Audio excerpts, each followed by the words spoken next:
Doublespeak is language designed to evade responsibility, make the unpleasant appear pleasant, the unattractive appear attractive. Basically, it's language that pretends to communicate but really doesn't. It is language designed to mislead while pretending not to. Doublespeak is not a slip of the tongue or a mistaken use of language. It's exactly the opposite. It is language used by people who are very intelligent and very sophisticated in the use of language and know that you can do an awful lot with language. We should be aware of it so that we can at least be defensive and defend ourselves so that we're not misled through it. But secondly, there are times when we simply cannot tolerate this language. When we talk about important public issues of national policy, we should not use doublespeak as a nation. We should not use it ourselves. We should not allow the politicians who are speaking to us to use it. Language that way can be terribly corrupting in a society and can mislead all of us.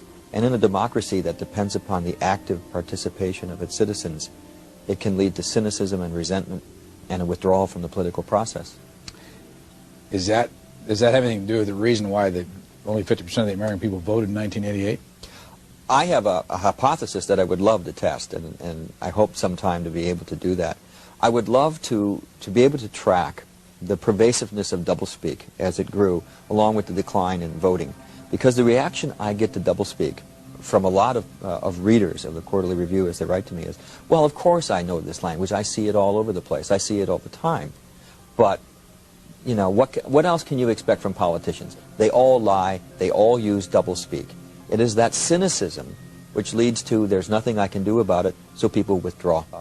Is it true that you can put sugar-free on a product and still have sugar in it? Is probably the one question I've been asked most often, because people simply can't believe that happens. How can it happen? Because sugar-free simply means they haven't added table sugar or cane sugar to it. They can add mannose, fructose, any of the syrup sweeteners, and still call it sugar-free.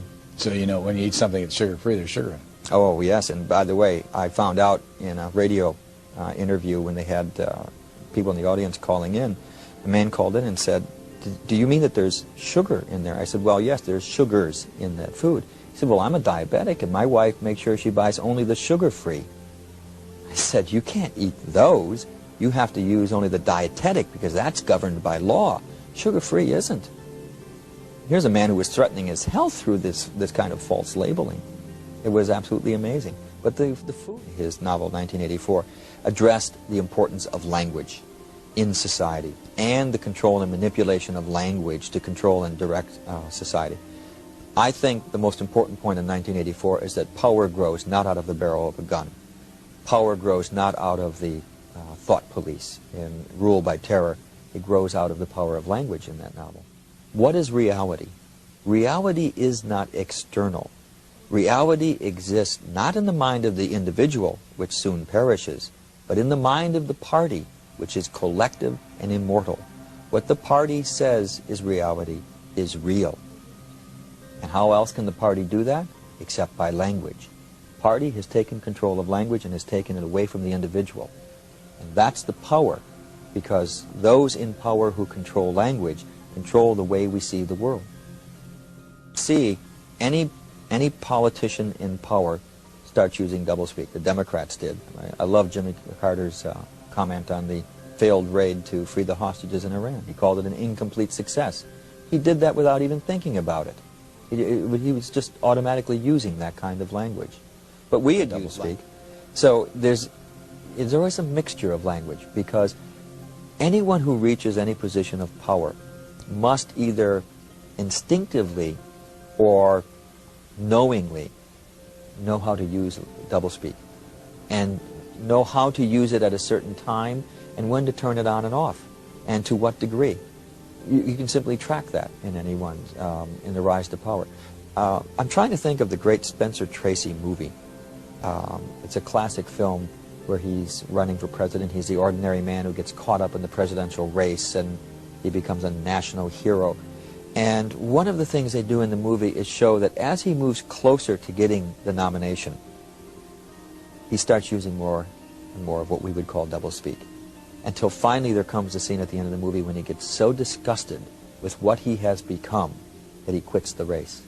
And will, even though he has by this point become a shoo-in for the nomination, if not the election, he just quits it.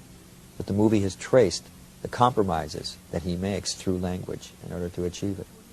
And I think that the American public believes that in order to get that far, you have to sell off so much that there's not much left at the other end, and that it's reflected in the language that you use. Done on purpose and with calculation, and you said yes. Yes. In fact, I cite a couple incidents in the book where I can document it was done. One is revenue enhancement. They had a meeting in the Office of Management and Budget. They said, we need a phrase to replace tax increase. They came up with revenue enhancement. When Lawrence Kudlow, the economist, was asked why they did that, he said, because there's no better way to sell economic policy than the euphemistic route. He was quite proud of the fact that they came up with that phrase. And Peacekeeper, as the name for the MX missile. Again, Robert McFarland chaired the committee meeting in which he facetiously suggested that they couldn't name it Widowmaker, could they? So instead they came up with Peacemaker. But later, President Reagan misread his cue cards and said Peacekeeper. And since it was a televised speech, it became the Peacekeeper.